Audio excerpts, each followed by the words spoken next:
E se eu te dissesse que tudo o que você aprendeu sobre se esforçar para manifestar seus sonhos está, na verdade, sabotando você?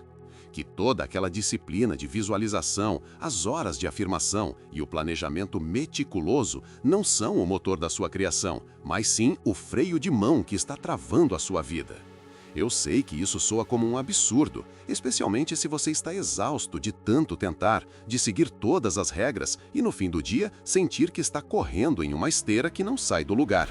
Essa frustração de ver os outros conseguindo, enquanto a sua realidade parece congelada, é o que leva muitos a desistir. Mas a verdade é uma só, e ela é polêmica. A manifestação quântica é, por natureza, ridiculamente simples. O único obstáculo é um sabotador interno que se disfarça de ajudante. E a solução não é aprender mais uma técnica complicada, mas sim apertar um único interruptor para desativar essa autossabotagem. Neste vídeo, eu não vou te dar mais trabalho. Pelo contrário, vou te mostrar como o seu próprio ego, com as melhores das intenções, se tornou o grande vilão que bloqueia o fluxo da abundância na sua vida. E mais importante, vou te revelar como colocar esse ego no lugar dele e, finalmente, abrir as comportas para a manifestação quântica fácil que você sempre soube que era possível, mas que nunca conseguiu alcançar. Existe um momento quase imperceptível na jornada da manifestação em que o ego assume o volante de forma silenciosa. Ele sussurra uma lógica que parece infalível.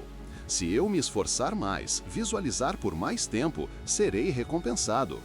Essa é a equação que o mundo nos ensinou desde pequenos, onde o esforço é a chave para o sucesso. Contudo, no vasto e inteligente campo quântico, essa matemática simplesmente não funciona, criando um ciclo de frustração que muitos não conseguem entender.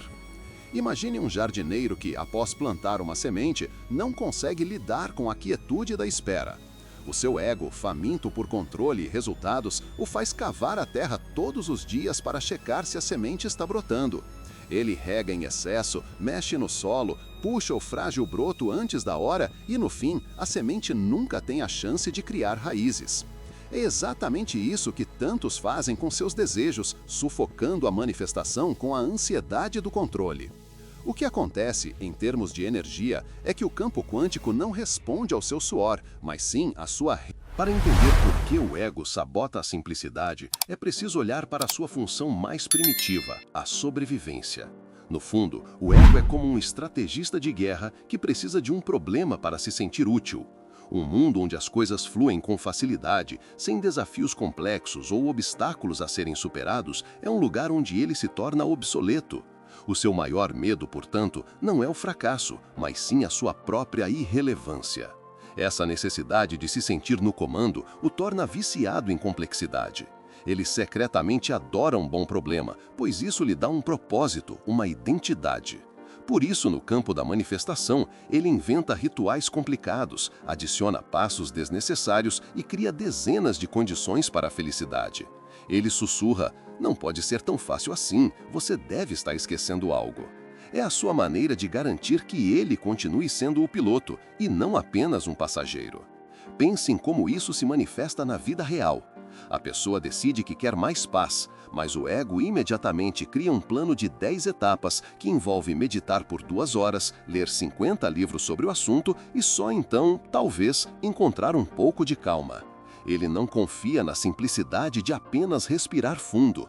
Albert Einstein, um mestre em destimar verdades complexas, entendia que a natureza opera com uma eficiência elegante, não com uma burocracia desnecessária.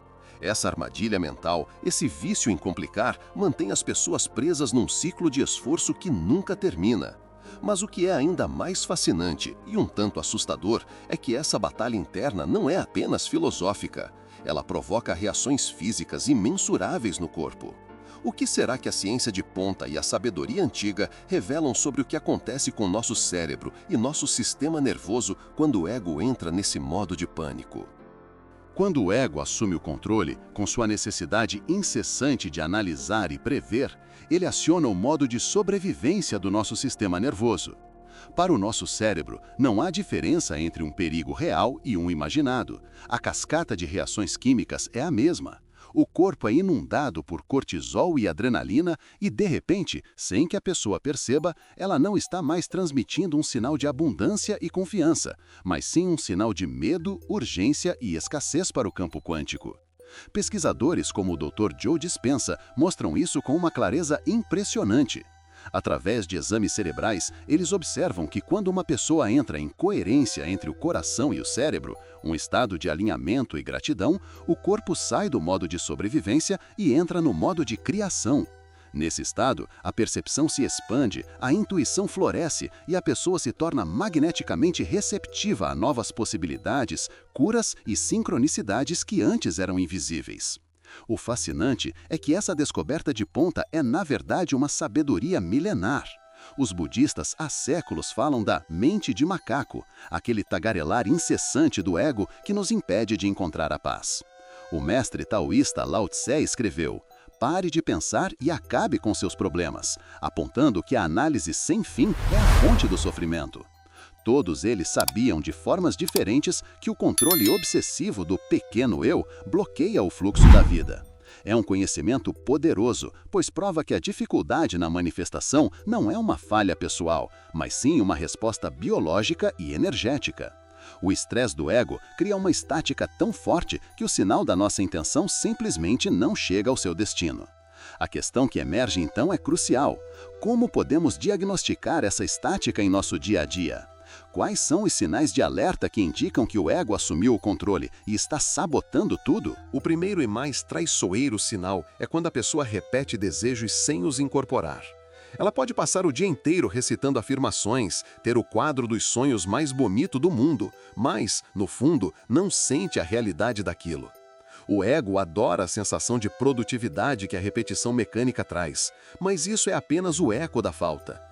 Repetir "eu sou rico" sem sentir a vibração da abundância é como gritar por socorro no vácuo. O esforço é grande, mas o sinal não se propaga. O segundo sinal claro é a exigência de provas antes da confiança. O ego opera na lógica do ver para crer e diz: "Eu só vou relaxar e me sentir grato quando o dinheiro estiver na minha conta." Porém, o campo quântico funciona exatamente ao contrário: crer para ver. Esperar por uma prova externa para então gerar o sentimento interno é enviar um sinal altíssimo de dúvida para o universo. É como dizer ao espelho: "Sorria primeiro, que depois eu sorrio de volta." Ele apenas refletirá a sua expressão séria. Por fim, o terceiro e talvez mais comum sinal é a obsessão com o como. O ego é um microgerenciador. Ele quer saber cada detalhe do plano, cada passo do caminho, cada possível obstáculo. Ao tentar controlar o como, ele limita o universo a agir apenas dentro da sua compreensão lógica, que é minúscula. Ele fecha a porta para as infinitas e mágicas possibilidades que o campo quântico poderia orquestrar, bloqueando milagres simplesmente por não conseguir prevê-los. Reconhecer esses padrões em si mesmo não é motivo para a culpa, mas sim para a celebração, pois a consciência é o primeiro passo para a liberdade. Uma vez que você enxerga as grades da prisão, você pode começar a procurar a chave. A grande pergunta, então, muda de "o que estou fazendo de errado" para "como eu faço a virada?" Como, na prática, é possível soltar as rédeas do controle e entrar nesse estado de coerência e permissão. A grande virada não começa com uma luta para destruir o ego, mas sim com a sabedoria de rebaixá-lo ao seu devido cargo. Pense no ego como um gerente de logística extremamente competente. Ele é ótimo para organizar tarefas, dirigir um carro ou planejar a lista de compras. O problema é que ele foi promovido a CEO, um cargo para o qual ele não tem qualificação, pois a visão, a criação e a fé pertencem à alma. A mudança é simplesmente colocá-lo de volta em sua função original, agradecendo por seu serviço. Na prática, essa mudança acontece quando se troca o pensar excessivo pelo sentir profundo. No exato momento em que você se pegar preso no redemoinho mental do como, pause. Respire fundo, coloque a mão sobre o seu coração e, em vez de buscar uma solução lógica, pergunte-se: qual seria a sensação de já ter isso resolvido? Esse simples ato desloca sua energia do cérebro ansioso para o coração coerente, que é a verdadeira estação de transmissão que o universo ouve. Imagine um surfista experiente. O ego é aquele que fica na areia, gritando com o oceano, tentando forçar as ondas a virem do jeito que ele quer. O mestre, no entanto, não luta contra o mar. Ele sente o seu ritmo, alinha-se com a sua força e simplesmente cavalga a onda que o leva sem esforço até a praia.